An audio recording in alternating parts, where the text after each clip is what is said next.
Hello Jain साथियों, आप सभी का स्वागत है हमारे युक्ता क्लासेज यूट्यूब चैनल में। तो दोस्तों, जब हमारी प्रतियोगी परीक्षाएं आती है तो हमारे जहन में जब ये पढ़ाई नहीं हो पाती है तो एक ही जो बात है वो घूमती रहती है कि अगर हम पर जो क्वेश्चंस का आंसर नहीं दे पाते हैं तो फिर हम तुक्का कैसे लगाएं। अगर हम किसी क्वेश्चन का जो आंसर है वो आंसर देने में असमर्थ हैं तो फिर उसका जो आंसर कैसे दें या उसमें जो तुक्का है हम कैसे लगा कर आएँ। तो आज की वीडियो में हम उसी के बारे में बात करने वाले हैं कि जो हमारे क्वेश्चंस हमसे नहीं आते हैं या हम उनका जवाब देने में असमर्थ हैं तो उनमें तुक्का कैसे लगाएं। तो आज की वीडियो में आपके लिए तुक्के के बारे में ही बताने वाला हूँ कि तुक्का कैसे लगाएं और किस प्रकार से आपका जो तुक्का है वो सटीक लगेगा और जो आपका क्वेश्चन है वो क्वेश्चन राइट होगा। तो अब दोस्तों बढ़ते वीडियो में आगे। तो दोस्तों, हमारे जो मन में 3 सवाल हमेशा आते हैं कि तुक्का हमें कब लगाना चाहिए।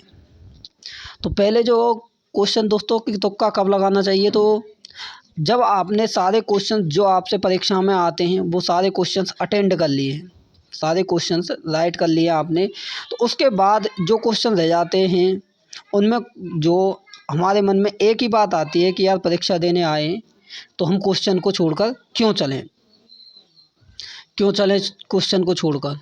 ये भी बात सही है। अगर आपकी जो परीक्षा है उसमें नेगेटिव है, नेगेटिव मार्किंग है, तो फिर उसमें आप इन ऐसे जो तुक्का देने की कोशिश ना करें, क्योंकि उसमें आपका हो सकता है अगर आप तुक्का दें और वो गलत चला गया तो आपका माइनस में पॉइंट चला जाएगा, आपके जो नंबर है उनमें से नंबर काट लिए जाएंगे। और अगर आपकी परीक्षाओं में अगर माइनस मार्किंग नहीं है, नेगेटिव जो है वो नहीं है, तो फिर आप उसमें आसानी से तुक्का देकर आ सकते हैं। पर तुक्का भी ऐसा लगना चाहिए कि जिससे आपके नंबरों में बढ़ोतरी हो। ये नहीं कि आपके जो नंबर हैं उतने के उतने ही रहें और आपका जो तुक्का लगाना है वो बेकार ही चला जाए। तो हमें तुक्का कब लगाना चाहिए कि जब हमारे क्वेश्चंस हैं जो हम पर आते हैं वो सारे क्वेश्चंस हो जाएं और जो बचे हुए क्वेश्चंस हैं उनको करने में हम असमर्थता महसूस करें, तब हमें क्या लगाना चाहिए दोस्तों, तुक्का लगाना चाहिए। अगला आता है दोस्तों कि अब तुक्का तो लगाने की बात तो हो गई कि तुक्का कब लगाना चाहिए। अब ये लगाना कैसे चाहिए, अब ये आता है अपने मन में एक क्वेश्चन कि तुक्का कैसे लगाएं। तो दोस्तों, तुक्का कैसे लगाएं इसका आंसर है मैं अभी आपको देने वाला हूं। वीडियो के अंत तक बने रहें कि तुक्का लगाना है वो लगाना कैसे है। वीडियो में बने रहें और बिल्कुल भी स्किप ना करें, क्योंकि बहुत ही यूजफुल और महत्वपूर्ण वीडियो होने वाली है आपके लिए कि जो आपके एग्जाम में तुक्का वो किस प्रकार लगाना चाहिए। तो अभी आप वीडियो में बने रहें, इसका मैं अभी आपको बताने वाला हूँ। अगला है दोस्तों, तुक्का किस क्वेश्चन पर लगाना चाहिए और किस क्वेश्चन पर नहीं लगाना चाहिए। जब आपके जो नेगेटिव है ही नहीं, जो नेगेटिव है वो दोस्तों है ही नहीं, तो फिर आप हर एक क्वेश्चन में आप अपने मन से लगा कर आ सकते हैं, वो आपकी इच्छा है।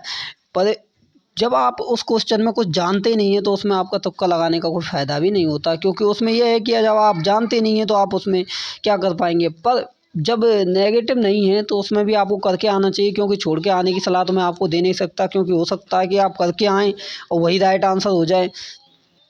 तो दोस्तों, जो तुक्का है वो उस प्रश्न में लगाना चाहिए जिसमें हम 50-50 हों, 50-50% हों कि हाँ यार इसमें ये भी सही है और इसमें ये भी सही है। जिसमें आप जो 2 ऑप्शंस होते हैं अपने, उन 2 ऑप्शंस को बिल्कुल खारिज कर दें और 2 ऑप्शन आपके पास रह जाएं कि भाई हाँ इसमें से क्या है और इसमें से क्या है। तो तुक्का उस जगह पर लगाना चाहिए। तो दोस्तों, इसमें क्या होता है कि अब हाँ, तो बढ़ते हैं दोस्तों आगे। जो अपना जो कैसे है, अब उस क्वेश्चन का आंसर देता हूँ दोस्तों कि तुक्का कैसे लगाना चाहिए। इसको मैं आपको एक उदाहरण के द्वारा समझाता हूँ। जैसे दोस्तों, अपना ये क्वेश्चन है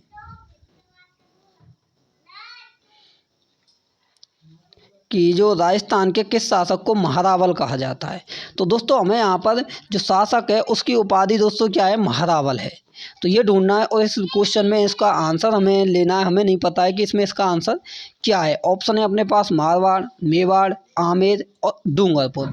तो दोस्तों, आपको वो करना है 50-50 वाला सिस्टम याद रखना है कि पहले तो दो क्वेश्चंस, जो दो ऑप्शन है हमारे इस क्वेश्चन में थे, वो कि क्वेश्चन में है वो काट देने। पहला तो दोस्तों मेवाड़, तो मेवाड़ का तो आपको पता ही है कि मेवाड़ के क्या लगाते हैं, महाराणा, तो मेवाड़ हो ही नहीं सकता है इसमें।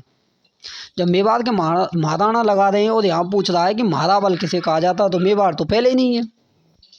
अब बचे तीन ऑप्शन हमारे पास कि भाई महारावल कौन से लगा सकते हैं। तो अब आ जाइए आमेर। आमेर जो दोस्तों कहाँ, किसकी राजधानी थी, जयपुर की, वो दोस्तों। तो अब इसमें आमेर, आमेर के शासक के जो क्या लगाते थे दोस्तों, सवाई लगाते थे, तो आमेर के भी नहीं हो सकते हैं।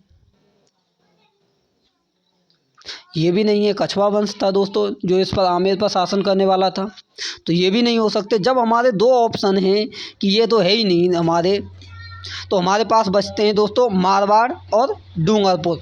मारवाड़ और डूंगरपुर बचते हैं। तो दोस्तों अब यहाँ पर हमें लगता है कि नहीं यार, ये मारवाड़ हो सकता है।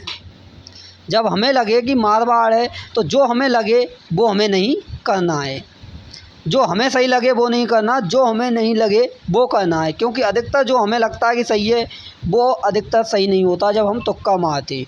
तो दोस्तों जब हम तुक्का मारें तो एक बात हमें हमेशा ध्यान रखनी चाहिए कि 50-50 वाले क्वेश्चन पर हमेशा तुक्का देना चाहिए, और उसमें से भी उस पर तुक्का देना चाहिए जो हमें लगता है कि ये राइट है, वो तो रॉन्ग होगा। हमेशा ये है कि, ये नहीं कह रहा हूँ मैं कि 100% चांस यही है कि गलत हो, पर यह है कि 90% वो हमारा गलत होता है, और जो हम ये सोचते हैं कि ये नहीं हो सकता है, वही राइट आंसर होता है।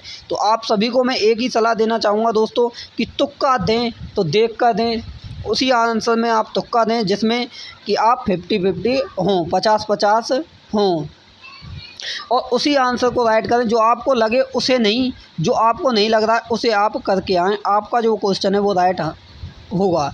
इसका मैं आपको, इस बात को मैं आपको विश्वास के साथ कह सकता हूँ, क्योंकि जो हम करके आते हैं अधिकतर वो तुक्का हमारा गलत जाता है, तो फिर पीछे आके घर पर पछताते हैं कि यार ऐसा नहीं करते और उस आंसर को कराते तो अच्छा होता। तो इसलिए मैं कह रहा हूँ कि जो आपको लगे कि नहीं यार ये सही है, तो वो तो आपको नहीं करना है, और जो आपको लगे कि नहीं है सही, वो आपको करके आना है।